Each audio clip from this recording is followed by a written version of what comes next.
मेरे भाइयों, चेहरे के ऊपर जितने प्रॉब्लम है, चाहे एक्नी है, चाहे पिंपल है, चाहे ब्लैक सर्कल है, चाहे ब्लैक स्पॉट है, ये जो हमारी बहनों के चेहरों के ऊपर इतने दाने बन जाते हैं, स्याहियां बन जाती हैं, मेरे भाई और मेरी बहनों, इसके लिए कोई क्रीम नहीं चाहिए। अल्हम्दुलिल्लाह सुम्मा अल्हम्दुलिल्लाह, बेशुमार बहनें अपने चेहरे को बगैर किसी क्रीम के, बगैर किसी दवाई के 100% साफ सुथरा कर सकती हैं। सिर्फ सजदा लंबा करो, सिर्फ सजदा लंबा करो। मेरे भाइयों, जब सजदा करोगे सारा खून कहां आएगा?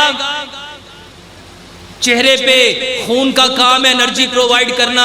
जब सजदा करोगे वो चेहरे पे आएगा, वो चेहरे के जितनी गंदगियां हैं उसको अपने अंदर अब्जॉर्ब करेगा और वहां से निकाल देगा।